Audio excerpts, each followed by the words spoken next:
A new disease is on the rise in Africa. Continent has declared a public health emergency over Mpox. Mpox, a public health emergency. ಎಲ್ಲರಿಗೂ ನಮಸ್ಕಾರ. ರಾಷ್ಟ್ರಮೇವ ಜಯತೆ ಚಾನಲ್ಗೆ ಸ್ವಾಗತ. ಇಂದು ನಾವು ಇತ್ತೀಚೆಗೆ ವಿಶ್ವದ ಗಮನ ಸೆಳೆದಿರುವ ಒಂದು ತುರ್ತು ವಿಷಯದ ಬಗ್ಗೆ ಡಿಸ್ಕಸ್ ಮಾಡ್ತಾ ಇದ್ದೀನಿ. ಈ ವಾರವಷ್ಟೇ ಆಫ್ರಿಕಾದಲ್ಲಿ ಹೆಚ್ಚುತ್ತಿರುವ ಹಿಂದೆ ಮಂಕಿ ಪಾಕ್ಸ್ ಎಂದು ಕರೆಯಲಾಗುತ್ತಿದ್ದ ಎಂಪಾಕ್ಸ್ ಪ್ರಕರಣಗಳಿಂದಾಗಿ ವಿಶ್ವ ಆರೋಗ್ಯ ಸಂಸ್ಥೆ ಅಧಿಕೃತವಾಗಿ ಎಂಪಾಕ್ಸನ್ನು ಜಾಗತಿಕ ಆರೋಗ್ಯ ತುರ್ತು ಪರಿಸ್ಥಿತಿ ಎಂದು ಘೋಷಿಸಿದೆ. ಆದ್ದರಿಂದ ನಿಖರವಾಗಿ ಎಂಪಾಕ್ಸ್ ಅಂದರೆ ಏನು, ಅದು ಹೇಗೆ ಹರಡುತ್ತೆ ಮತ್ತು ಅದರಿಂದ ರಕ್ಷಿಸಿಕೊಳ್ಳಲು ನೀವು ಏನು ಮಾಡಬಹುದು ಅನ್ನೋ ವಿವರಗಳನ್ನು ನೋಡೋಣ. ಈ ವರ್ಷವೊಂದರಲ್ಲೇ ಎಂಪಾಕ್ಸ್ 17,000 ಶಂಕಿತ ಪ್ರಕರಣಗಳನ್ನು ಕಂಡಿದೆ ಮತ್ತು 530ಕ್ಕೂ ಹೆಚ್ಚು ಸಾವುಗಳು ಆಫ್ರಿಕಾದಾದ್ಯಂತ ವರದಿಯಾಗಿದೆ. ವಿಶ್ವ ಆರೋಗ್ಯ ಸಂಸ್ಥೆಯು ಎಂಪಾಕ್ಸನ್ನು ಗ್ಲೋಬಲ್ ಹೆಲ್ತ್ ಎಮರ್ಜೆನ್ಸಿ ಅಂತ ಘೋಷಿಸುವ ಮೂಲಕ ಇದನ್ನು ಎದುರಿಸಲು ಸಂಶೋಧನೆಗಳನ್ನು ವೇಗಗೊಳಿಸಲು ಮತ್ತು ಅಂತಾರಾಷ್ಟ್ರೀಯ ಸಂಪನ್ಮೂಲಗಳನ್ನು ಸಜ್ಜುಗೊಳಿಸುವ ಗುರಿಯನ್ನು ಹೊಂದಿದೆ. ಈ ಎಂಪಾಕ್ಸ್ ವೈರಸ್ ಹೊಸ ರೂಪಾಂತರಗಳಾಗಿ ಹೊರಹೊಮ್ಮುತ್ತಿದ್ದು, ವಿಶೇಷವಾಗಿ ಇದು ಆಫ್ರಿಕಾ ಖಂಡದ ಆಚೆಗೆ ಮತ್ತಷ್ಟು ಹರಡುವ ಸಾಮರ್ಥ್ಯವನ್ನು ತೋರಿಸುತ್ತಿದೆ. ಆದ್ದರಿಂದ ಈ ಎಂಪಾಕ್ಸ್ ಎಷ್ಟು ಅಪಾಯಕಾರಿ ಎಂಬುದನ್ನು ಅರ್ಥ ಮಾಡಿಕೊಳ್ಳುವುದು ನಮಗೆ ನಿರ್ಣಾಯಕವಾಗಿದೆ. ಎಂಪಾಕ್ಸ್ ಇದು ಮಂಕಿ ಪಾಕ್ಸ್ ವೈರಸ್ನಿಂದ ಉಂಟಾಗುವ ಒಂದು ವೈರಲ್ ಕಾಯಿಲೆಯಾಗಿದ್ದು, 1958ರಲ್ಲಿ ಮಂಗಗಳಲ್ಲಿ ಸಿಡುಬಿನ ತರಹದ ಕಾಯಿಲೆ ಏಕಾಏಕಿ ಸಂಭವಿಸಿದಾಗ ಈ ವೈರಸ್ಸನ್ನು ವಿಜ್ಞಾನಿಗಳು ಮೊದಲು ಗುರುತಿಸಿದರು.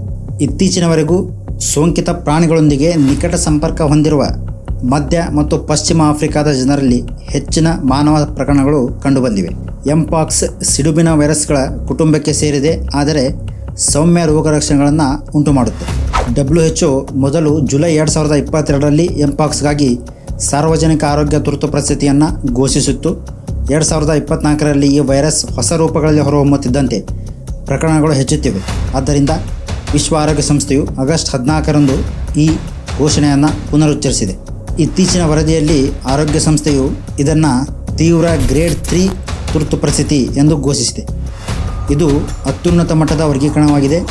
ವಿಶ್ವ ಆರೋಗ್ಯ ಸಂಸ್ಥೆಯ ತುರ್ತು ಸಮಿತಿ ಸಭೆಯು ಇಲ್ಲಿಯವರೆಗೆ 116 ದೇಶಗಳ ಮೇಲೆ ಪರಿಣಾಮ ಬೀರಿರುವ ಎಂಪಾಕ್ಸ್ ಸ್ಫೋಟದ ಕುರಿತು ಚರ್ಚಿಸಲು ನಿರ್ಧರಿಸಲಾಗಿದೆ. ಇತ್ತೀಚಿನ ವರದಿಯಲ್ಲಿ ಆರೋಗ್ಯ ಸಂಸ್ಥೆಯು ಇದನ್ನು ತೀವ್ರ ಗ್ರೇಡ್ 3 ತುರ್ತು ಪರಿಸ್ಥಿತಿ ಎಂದು ವರ್ಗೀಕರಿಸಿದೆ. ಇದು ಅತ್ಯುನ್ನತ ಮಟ್ಟದ ವರ್ಗೀಕರಣವಾಗಿದೆ. ಗ್ರೇಡ್ 1 ಮತ್ತು ಗ್ರೇಡ್ 2 ದಾಟಿ ಗ್ರೇಡ್ 3 ತುರ್ತು ಪರಿಸ್ಥಿತಿ ಇದಾಗಿರೋದ್ರಿಂದ ಇದಕ್ಕೆ ತಕ್ಷಣದ ಮತ್ತು ತುರ್ತು ಗಮನದ ಅಗತ್ಯವಿದೆ ಅನ್ನೋದನ್ನು ಇದು ಸೂಚಿಸುತ್ತೆ.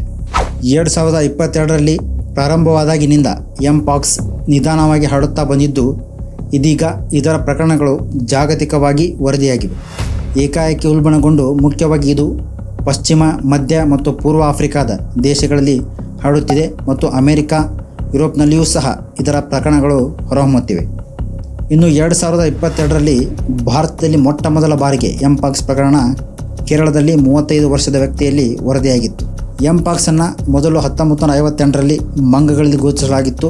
ಆದರೆ 2022ರ ಹೊತ್ತಿಗೆ ಎಂಪಾಕ್ಸ್ ವೈರಸ್ ಲೈಂಗಿಕ ಸಂಪರ್ಕದ ಮೂಲಕ ಹರಡಲು ಪ್ರಾರಂಭಿಸಿ 70ಕ್ಕೂ ಹೆಚ್ಚು ದೇಶಗಳಲ್ಲಿ ಜಾಗತಿಕ ಸ್ಫೋಟಗೊಂಡಿತ್ತು.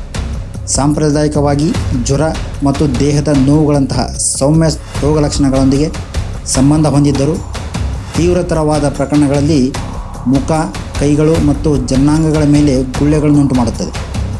ಕಾಂಗೋ ದೇಶದ ಕಾಂಗೋಲೀಸ್ ಗಣಿಗಾರಿಕಾ ಪಟ್ಟಣದಲ್ಲಿ ಪತ್ತೆಯಾದ ಹೊಸ ರೂಪಾಂತರವು ಗಂಭೀರ ಅಪಾಯವನ್ನುಂಟು ಮಾಡುತ್ತಿದೆ, ಏಕೆಂದರೆ ಇದರ ಸೋಂಕಿತರಲ್ಲಿ 10% ಜನರು ಸಾವನ್ನಪ್ಪುತ್ತಿದ್ದು, ಇದು ತುಂಬ ಸುಲಭವಾಗಿ ಹರಡುತ್ತಿದೆ. ಪ್ರಾಥಮಿಕವಾಗಿ ಎದೆ ಮತ್ತು ಕೈಕಾಲುಗಳ ಮೇಲೆ ಗಾಯಗಳು ಕಾಣಿಸಿಕೊಳ್ಳುತ್ತಿದ್ದರಿಂದ ಇದನ್ನು ಪತ್ತೆ ಹಚ್ಚುವುದು ಸುಲಭವಾಗಿತ್ತು. ಆದರೆ ವೈರಸ್ನ ಈಗಿನ ರೂಪಾಂತರವು ಭಿನ್ನವಾಗಿ ಜನಾಂಗದ ಮೇಲೆ ಗಾಯಗಳನ್ನು ಉಂಟು ಮಾಡುತ್ತಿದ್ದು, ಆರಂಭಿಕ ಪತ್ತೆ ಮತ್ತು ನಿಯಂತ್ರಣ ಪ್ರಯತ್ನಗಳನ್ನು ಸಂಕೀರ್ಣಗೊಳಿಸುತ್ತಿದೆ. ಈ ರೋಗವು ನೇರ ಚರ್ಮದ ಸಂಪರ್ಕದ ಮೂಲಕ ಹರಡಬಹುದು.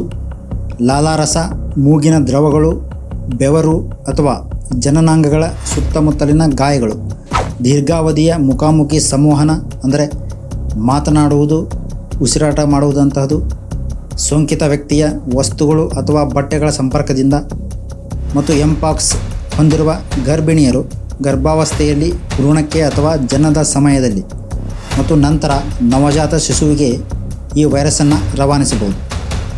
ಉತ್ತಮ ನೈರ್ಮಲ್ಯವನ್ನು ಖಚಿತಪಡಿಸಿಕೊಳ್ಳುವುದು ಮತ್ತು ರೋಗ ಲಕ್ಷಣದ ವ್ಯಕ್ತಿಗಳೊಂದಿಗೆ ನಿಕಟ ಸಂಪರ್ಕವನ್ನು ತಪ್ಪಿಸುವುದು ಸೋಂಕಿನ ಅಪಾಯವನ್ನು ಗಮನಾರ್ಹವಾಗಿ ಕಡಿಮೆ ಮಾಡುತ್ತದೆ. ಕಳೆದ ತಿಂಗಳಲ್ಲಿ ಕಾಂಗೋ ಗಣರಾಜ್ಯದೊಂದಿಗೆ ಗಡಿಯನ್ನು ಹಂಚಿಕೊಳ್ಳುವ ರವಾಂಡಾ ಮತ್ತು ಬುರುಂಡಿಗೆ ವೈರಸ್ ಹರಡಿದೆ. ಇದು ಇತರ ಪೂರ್ವ ಆಫ್ರಿಕಾದ ದೇಶಗಳಾದ ಕೀನ್ಯಾ ಮತ್ತು ಉಗಾಂಡಗಳಿಗೂ ಹರಡಿದೆ. ಹೆಚ್ಚಿದ ಜಾಗತೀಕರಣದಿಂದ ಎಂಪಾಕ್ಸ್ 2018ರಲ್ಲಿ ನೈಜೀರಿಯಾದಿಂದ ಯುನೈಟೆಡ್ ಕಿಂಗ್ಡಮ್ ಮತ್ತು ಇತರ ದೇಶಗಳಿಗೆ ಹರಡಿದಂತೆ ಈಗ ಕೂಡ ಇತರ ಖಂಡಗಳಿಗೆ ಹರಡಬಹುದು. ಎಂಪಾಕ್ಸ್ನ ರೋಗ ಲಕ್ಷಣಗಳು ಜ್ವರ, ತಲೆನೋವು ಮತ್ತು ಸ್ನಾಯು ಸೆಳೆತದಂತಹ ಚಿಹ್ನೆಗಳೊಂದಿಗೆ ಪ್ರಾರಂಭವಾಗಬಹುದು. ಆಗಾಗ್ಗೆ ಮುಖ, ಕೈಕಾಲುಗಳು ಮತ್ತು ದೇಹದ ಇತರ ಭಾಗಗಳಲ್ಲಿ ಕಾಣಿಸಿಕೊಳ್ಳುವ ವಿಶಿಷ್ಟವಾದ ದದ್ದುಗಳು ನಂತರ ಚರ್ಮದ ಗಾಯಗಳಾಗಬಹುದು ಮತ್ತು ಗುಣವಾಗಲು ವಾರಗಳನ್ನು ತೆಗೆದುಕೊಳ್ಳಬಹುದು. ರೋಗ ಲಕ್ಷಣಗಳು ಒಡ್ಡಿಕೊಂಡ ನಂತರ ಪ್ರಕಟಗೊಳ್ಳಲು 3 ರಿಂದ 21 ದಿನಗಳವರೆಗೆ ತೆಗೆದುಕೊಳ್ಳಬಹುದು ಎಂಬುದನ್ನು ಗಮನಿಸುವುದು ಮುಖ್ಯವಾಗಿದೆ. ಪ್ರಸ್ತುತ ಎಂಪಾಕ್ಸ್ಗೆ ಯಾವುದೇ ನಿರ್ದಿಷ್ಟ ಆ್ಯಂಟಿವೈರಲ್ ಚಿಕಿತ್ಸೆ ಇಲ್ಲ ಮತ್ತು ಆರೈಕೆ ಸಾಮಾನ್ಯವಾಗಿ ರೋಗ ಲಕ್ಷಣಗಳನ್ನು ನಿವಾರಿಸುವುದರ ಮೇಲೆ ಕೇಂದ್ರೀಕರಿಸುತ್ತದೆ.